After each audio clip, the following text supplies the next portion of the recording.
Two Worlds, One Family by Dragon Translator. Chapter 42. Nail Duty. Hiccup and Astrid walked out of the Great Hall after eating. This time, though, only their 3 dragon chaperones had sat with them, making for far less of a spectacle than it was when no less watched by already half the hall. As they headed down the stairs, various Vikings greeted them with smiles and waves. Those that could, as they passed, reached out and gave all 3 dragons pats and scratches, something the dragons enjoyed if their purring was any indication. Just in the plaza they were stopped by Gobber. The old blacksmith smiled at them both before looking at Hiccup. "If I can pry you away from the last boy, I'd like your help in the smithy." Hiccup glanced at Astrid as she squeezed his hand and placed a kiss upon his cheek. "My mum wanted me to do something with her before your next training session anyways," she said. Hiccup squeezed her hand and let go, though he was finding it difficult to do after that kiss on the Z-stack. Stormfly chittered and bowed to Hiccup before she and Astrid headed for the Hoversons. Hiccup's gaze remained upon Astrid until Gobber waved a hand in front of his face. Hiccup blinked and felt his cheeks warm at the look Gobber sent him. Thankfully, Gobber said nothing, just gestured towards the smithy. Hiccup nodded. Toothless and Sharpshot laid down just beyond the posts holding up the smithy's open-air roof. The walls that were in between those posts now served as hulls for one of the ships of the rebuilt fleet. Gobber had explained that to Hiccup after he woke up and found a breeze flowing through the smithy. Even with the dragons helping bringing in the wood, neither Gobber nor Hiccup wished to rebuild the walls. The forge kept everything above dragon fire hot, especially when they were both so involved in their work that neither realized an entire day had passed them by. That had happened on some of the few good days Hiccup remembered before Toothless. Now, with the walls gone, the breeze kept them from feeling like they were being roasted alive. Somewhat. "What do you need help with, Gobber?" Hiccup said, picking up his hammer. "Nails, lad." Hiccup grunted. Gobber laughed, tossing him some raw iron to the table beside Hiccup. "Your dragons are keeping us stocked with wood, but no dragon alive can forge nails and hammers for the builders to use." "So, I'm stuck on nail duty?" Gobber snickered. "I expect you need your time, Hiccup. Your father'd throw axes at targets in the arena." "Yeah, you're better off in here." Hiccup tilted his head, staring at Gobber. Gyda had said mothers held mystical power to know things, but it seemed that power extended to mentors, who had been more of a father than the one who had actually fathered him. Gobber smiled. "I know why Astrid was massaging your shoulders. Your mother did the same to Stoic when chiefing got to be too much." Gobber's face fell, and cleared a heartbeat later with a cough. "Anyways, you fill up the basket, and then we'll see about working on one of your designs together before your lass wants it back." Hiccup smiled, though his cheeks still warmed at Gobber calling Astrid his. "Thanks, Gobber." Gobber waved his real hand in dismissal before turning up to a badly bent plough set upon the table for the blacksmith's right side.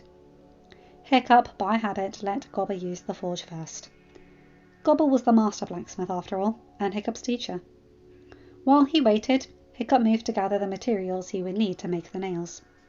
A few crucibles carved of stone that did not melt in the fire, a pair of tongs to hold the crucibles, 3 wooden moulds that Hiccup packed with slightly damp sand gathered from the beaches around Burke. A glance showed Gobber still pumping the bellows, upping the heat in the forge. Hiccup turned back to the moulds. They were long enough that he could carve out 10 nail-length depressions in each.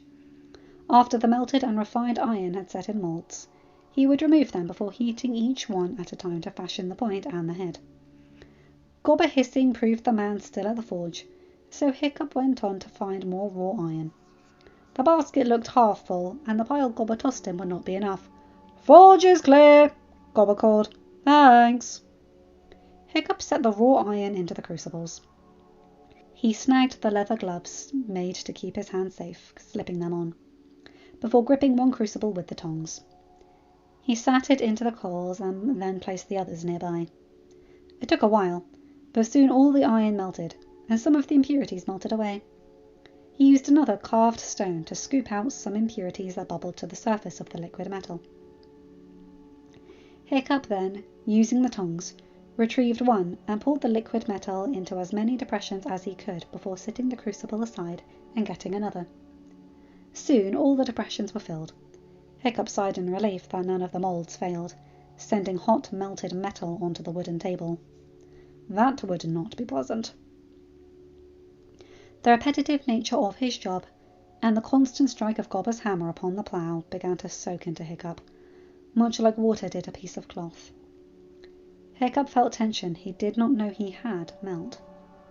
His body eased and relaxed, not as much as when Astrid massaged his neck and shoulders, but enough that Hiccup could take a deep breath and not feel like he was gasping water. "Lad, those rods'll be a bit before you can make 'em nails," Gobber said. "Want to look over one of your designs and see what we can come up with?" "Sure, Gobber," Hiccup said. "I know just the one. It's a shield with a bowler and a grapple launcher and a crossbow." Hiccup's voice trailed off as Gobber's brow furrowed. The old blacksmith then shook his head. "That mighty is," Gobber said softly. I never really appreciated it before now." Gobber paused and took a deep breath. "Sorry, lad." "You've already apologised, Gobber. Back in Gyda's cave." "I know. But one apology ain't much to stack against next to the years you lived, lad." Hiccup walked over and placed a hand upon Gobber's hammer-attached arm. "It is," he said, smiling. Gobber reached over and patted Hiccup's hand, then grunted. "Aye, lad, I trust you. Now go and get your design. We'll make it a right shield to rival all others." End of chapter. Hi guys, hope you enjoyed that one. I like that one. We haven't had much of Gobber and Hiccup's interactions, and I love them. He's basically, well, he did father Hiccup a lot, and I think he's kind of like an adoptive uncle, which I just find very sweet. But then again, the whole found family thing, this fic is freaking full of it, so can you blame me? Anyway, you guys know the drill. Like, comment, and subscribe, and hit that bell to get notified for whenever I upload a new video.